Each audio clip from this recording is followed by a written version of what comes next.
Silence has seduced civilizations more than speeches ever could, and the most devastating heartbreaks were born from over-explaining what should have remained unknowable. What would change if explanation was recognized as a masculine impulse to control outcomes, while mystery was honored as the feminine force that regulates desire without a word? Imagine realizing that every time worth was defended, magnetism was diminished, and every apology trained the world to expect less depth and more access. The shadow speaks in symbols, not logic, and those who try to translate it into reasons erase their own spell. This is the hidden law. Stop convincing, start compelling, and let silence become the language of power that breathes through the feminine psyche.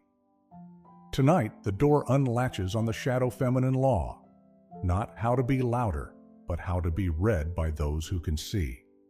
1. The apology trap. When explaining becomes self-abandonment. Why do so many who crave devotion offer clarification instead of consequence, as if logic could convert indifference into intimacy? The unconscious learned long ago that being understandable equals being safe. So people-pleasing masquerades as love, while the body keeps a secret ledger of humiliations. The psyche becomes split. The persona smiles to keep the bond, while the shadow, exiled and enraged, sabotages attraction through anxious chasing and caretaking what should be claimed, not rescued. In this split, magnetism dies because magnetism requires self-respect, and self-respect cannot exist where access is unguarded and boundaries are negotiated through explanations. Unawareness breeds predictable outcomes. Emotionally unavailable partners linger for the worship, but never step into devotion. Validation becomes a drug. Attachment forms around absence, and the nervous system confuses intensity with love. Jung pointed to symbols as the true language of the unconscious, which means that words without embodied congruence signal weakness, while stillness signals reality. Mystery is a symbol that awakens archetypal pursuit. The empowered solution is individuation through shadow integration. Name the apology reflex as a survival artifact. Withdraw explanations, restore consequence, and let standards speak without disclaimers. This is not manipulation. This is a psychological correction, reclaiming the animus function within by allowing inner law to govern external access, not external pressure to govern internal allegiance. Picture the feminine as a moon eclipsed. When illumination is withdrawn, the tides confess who is compelled by gravity and who only loved the light. Visualization. Stand in a doorway within the ribcage and close it softly, knowing the right ones will knock with reverence, not urgency. Quote, "Power withdraws explanations. Only neediness argues for permission." Transition. But beyond apology lies the deeper sabotage, the hunger to be decoded, which kills the archetype that actually compels. 2. Mystery is a boundary, not a game. The shadow feminine speaks in symbols. Why does the urge to be fully understood coincide with the loss of being deeply desired, as if transparency flattens the very dimension that magnetizes pursuit? Jung taught that the unconscious communicates in images and symbols whose meaning exceeds reason, which is why over-clarifying dissolves allure. Symbols evoke, while explanations domesticate. The conflict is ancient. Persona seeks approval through clarity, while shadow seeks sovereignty through selective disclosure, and the war between them leaves the heart exhausted and attraction sterile. When mystery is mistaken for manipulation, many overcorrect into hyperexposure, trauma dumping, justifying boundaries, turning intimacy into a TED Talk, and confusing availability with love. The cost is brutal. Chronic over-explaining invites evaluators instead of witnesses. High-value suitors vanish because mystery, the signal of inner hierarchy, is missing. And low-quality attention multiplies because access is frictionless. Shadow work reframes mystery as ethical boundary, an energetic perimeter that says, "No through presence, not interrogation," translating feminine dignity into a standard that filters the uninitiated without drama. Individuation integrates animus and restores discernment. Explanation becomes minimal, standards become embodied, and silence becomes a test that real devotion passes without performance. Myth reveals the blueprint. Like Persephone's descent, mystery is not absence but initiation. Those who descend learn the language of underworld symbols, and those who refuse remain tourists of the surface. Visualization. Imagine placing a veil not to conceal unworthiness, but to consecrate value, and watching how reverence appears where rushing once reigned. Quote, "What remains veiled becomes valuable. What is handed over becomes handled." Transition.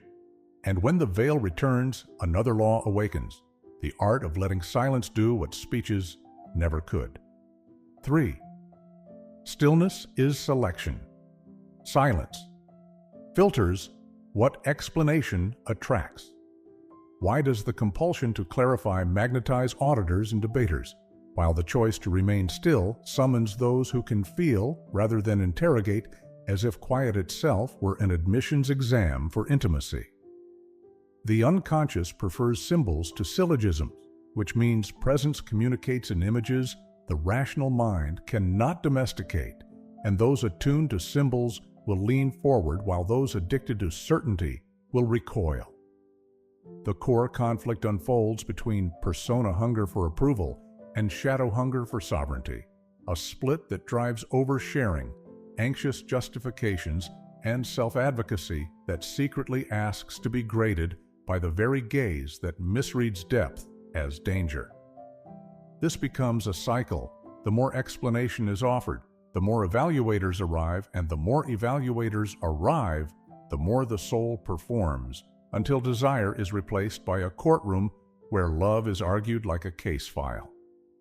Consequences gather like storm birds, partners who consume clarity but never offer devotion, intimacy that feels like an interview, boundaries negotiated into exhaustion, and a nervous system that associates connection with self-cross-examination. Jung's law of symbol calls for a reversal. Reduce speech to essence, amplify embodied congruence, and let the symbol of self-respect carry meanings reason cannot command, because true symbols cannot be fully explained without losing their power. Individuation, then, is selection through stillness. Animus within sets the rule that presence is the answer, that non-reaction is the gate, and that what survives silence is fit to meet the soul, while what demands explanations reveals its immaturity. Think of the moon's phases as curriculum. When light recedes, pretenders depart, and only those with night vision keep walking. Silence is not distance, but calibration, a ritual that sorts attention by depth rather than volume. Visualization. Envision a quiet room where breath is slow and the door is unlocked, and watch who enters respectfully without knocking the walls for hollow spots. Quote, "Silence is not empty. It is a standard that only the sincere can hear." Transition. Yet stillness alone is not enough. Another law governs devotion, the refusal to teach someone how to value what they keep touching without reverence. 4. The refusal code. Stop educating desire. Start enforcing mystery. Why do so many attempt to coach others into devotion, believing that clearer instructions produce deeper love, when the unconscious learns not by lectures, but by the weight of consequence and the pull of the unknown? The emotional conflict is primitive. One part hopes that if needs are explained thoroughly, the other will finally arrive. Another part knows that teaching someone to value only trains them to require continual proof. turning romance into an endless seminar that sterilizes eros. Unawareness births a predictable tragedy. Repeated boundary briefings become entertainment for the uninitiated. Attraction collapses under content, and the sacred turns procedural, replacing awe with algorithms of access. Jung's insight offers a sharper edge. Symbols cannot be manufactured by logic, and mystery cannot be domesticated by explanation. The psyche respects what resists total comprehension because the unknown contains the energy that reconciles opposites and awakens pursuit. The empowered solution is the refusal code. Withdraw the curriculum and the tutorials and consecrate access by refusing to be the teacher of another's reverence, letting silence deliver the only lesson that imprints. Value is felt, not argued. This is not a game. It is a calibration of field strength, where stillness becomes the boundary that returns projection to its owner and compels the anima-animus dialogue within the other, rather than outsourcing their inner work to the tongue of the beloved. Stoic restraint sharpens the edge. Reaction is yield. Presence is power. And the quiet that holds its axis converts testing into self-revelation. Those who cannot sit with mystery confess their unpreparedness for devotion. Myth writes the emblem. Like a veiled oracle, the message is never read to the impatient, but discovered by those who bring offerings of attention, patience, and self-governance, because the veil is not there to hide emptiness, but to protect the sacred from mishandling. Visualization. See a book bound in leather on a high shelf, its title embossed but unread, and feel the pull that grows precisely because it cannot be skimmed or summarized. Quote, "If it must be taught to be treasured, it will be forgotten when the lecture ends." Transition. And now the hinge swings toward the deeper turn. What installs devotion is not pursuit of being understood, but the rare gravity of a life that cannot be negotiated. 5. Projection breaks devotion. Reclaim what was thrown onto love. Why does longing often cling to the unavailable with religious fervor, as if the heart were worshiping a god it fashioned itself, only to discover that the altar was a mirror for disowned desires and fears? The unconscious moves like a river beneath language, and when contrasexual images are not integrated, they seek a host, an idealized other who becomes the screen for anima or animus fantasies that feel like destiny, but function like hypnosis. The conflict is primal. Persona wants a partner to confirm goodness. Shadow wants intensity to validate aliveness. And the unclaimed animus or anima projects perfection onto a face that cannot carry such archetypal voltage without collapsing into disappointment or control. Consequences spread through daily life, obsession with mixed signals, cycles of hope and despair, attraction to emotional distance, and a nervous system trained to chase the projection rather than meet the person, mistaking archetypal intoxication for enduring devotion. Jungian work unmasks the spell.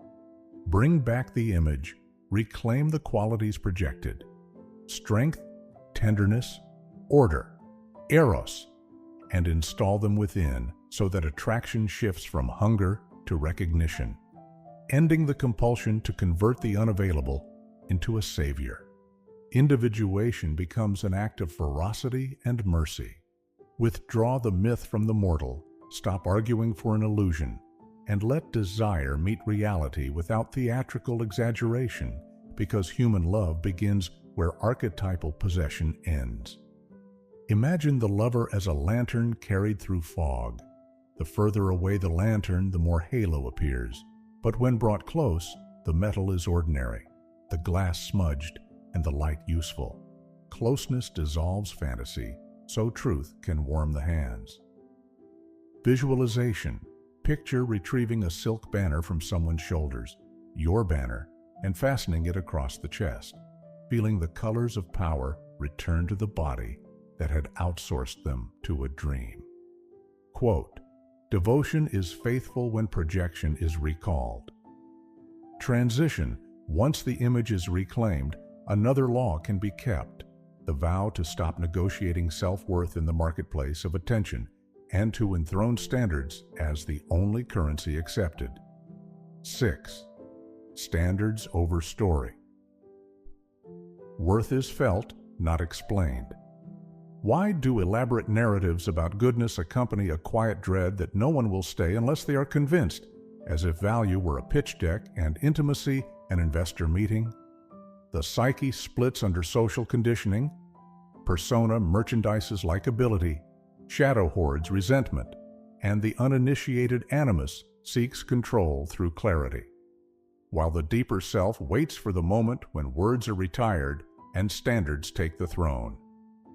Unawareness breeds predictable ruin. Those who audition for love invite judges. Those who defend boundaries invite debaters. Those who argue for their value attract consumers instead of custodians, depleting vitality through endless explanation. Jung's path returns the axis.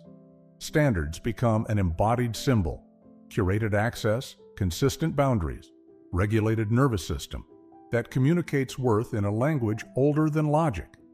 The right eyes understand without tutorials, and the wrong eyes disqualify themselves by asking for a discount. Stoic restraint adds the steel. What is controlled is response, not outcomes. What is cultivated is character, not consensus. And what is refused is the habit of bargaining with core values for temporary closeness. The empowered move is austere and luminous. Stop explaining boundaries and begin enacting them with calm repetition. Stop performing softness to secure approval and cultivate genuine warmth that flows naturally within guarded gates. Stop measuring outcomes and measure integrity kept under pressure.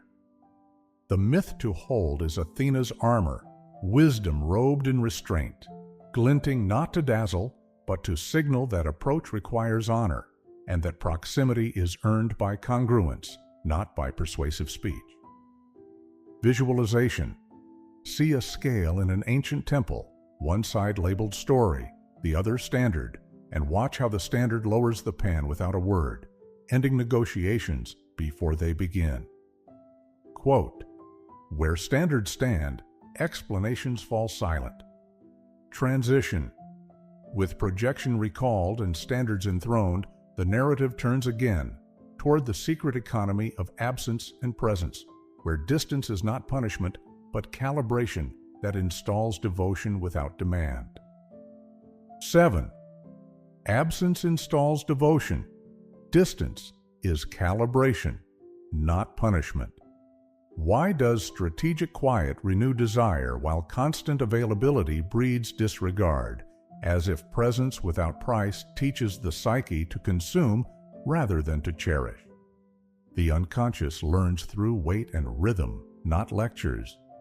When projections are withdrawn and energy is recollected, absence ceases to be a threat and becomes an instrument that tunes the field, inviting only those who can carry their own center into the space between meetings. The conflict is elemental. Persona equates closeness with safety. Shadow craves intensity. But the self asks for cadence, contact, and retreat, because eros requires oxygen, and oxygen arrives when silence has room to breathe. Without this awareness, the cycle corrodes devotion. Constant reassurance erodes mystery.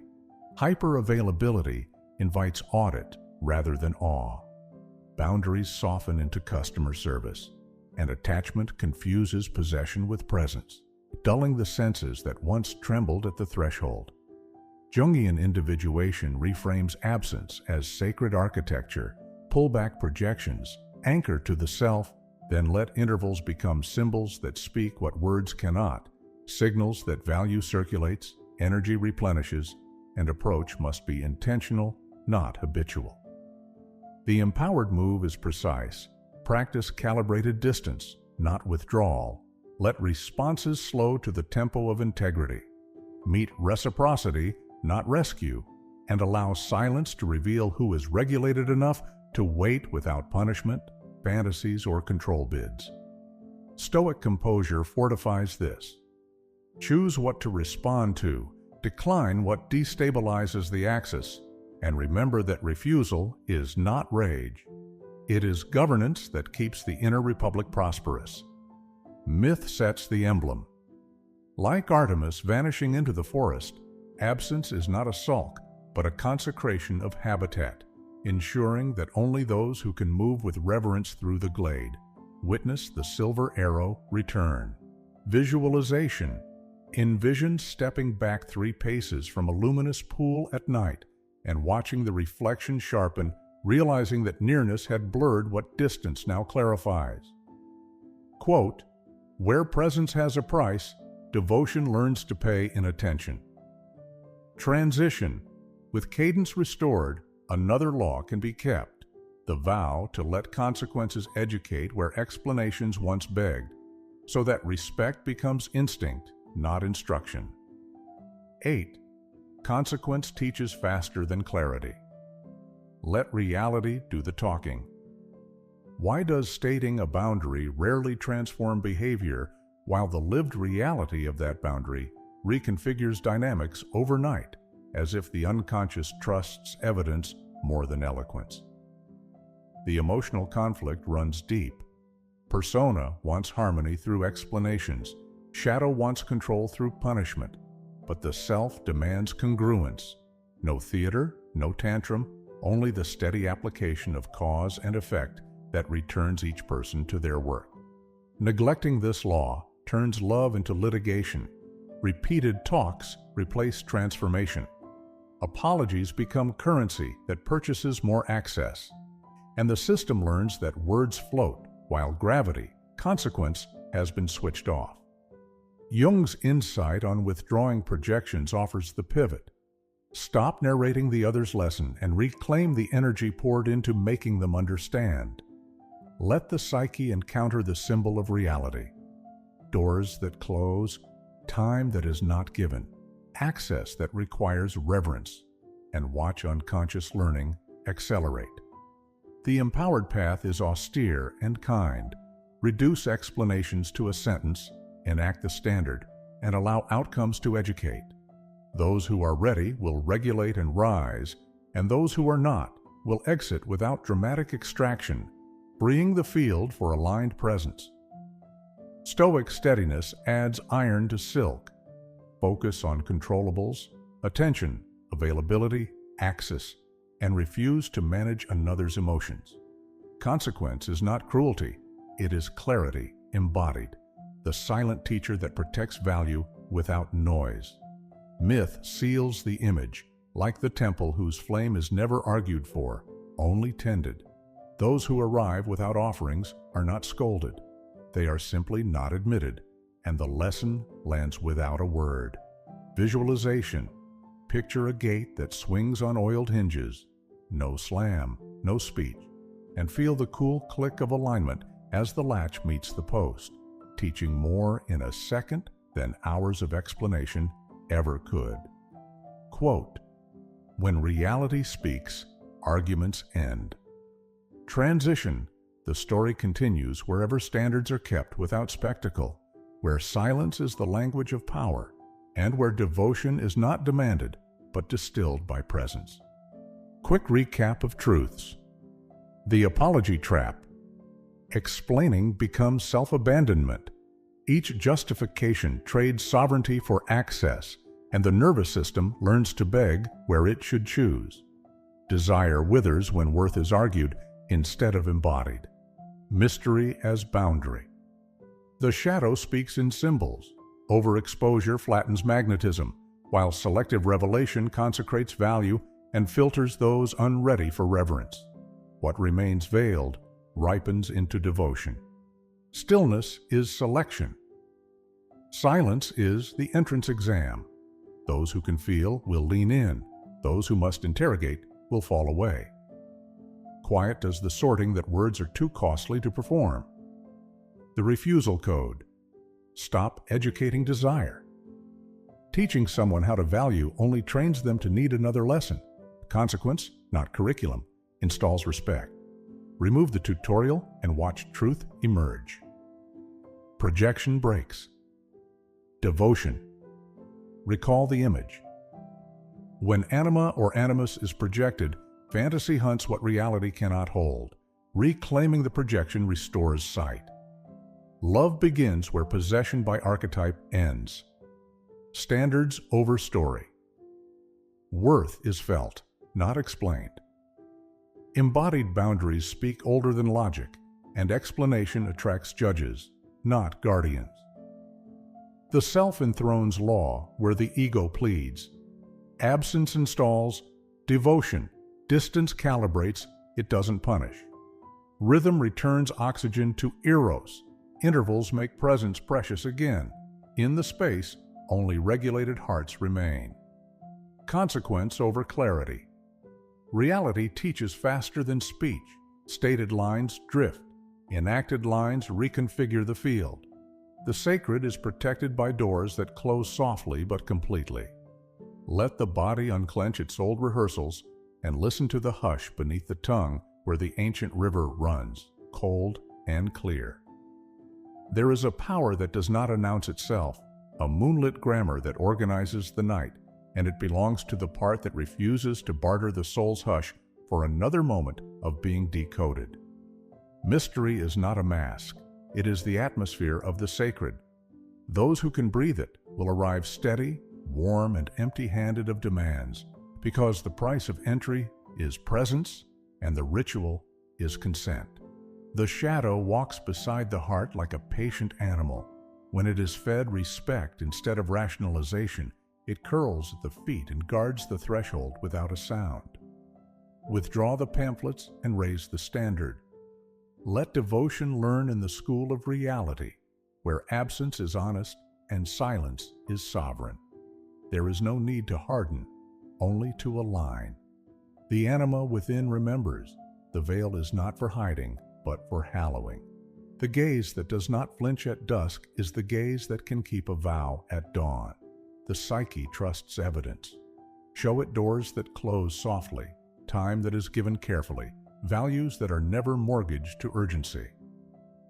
The magnetic field strengthens when the axis is kept. Carl Jung once wrote, "Where love rules, there is no will to power, and where power predominates, love is lacking. The one is the shadow of the other." Let love rule as the still law of the inner temple. No spectacle, no seduction tricks, only the astonishing dignity of a life coherent enough to be felt from across a room. This is not withdrawal from the world.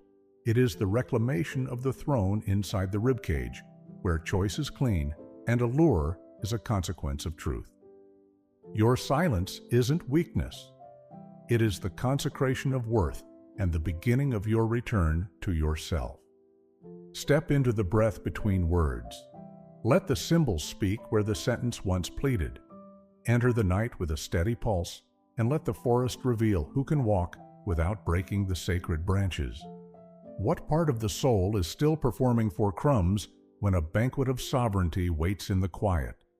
Subscribe to JungMind, where your shadow speaks and your soul finally listens.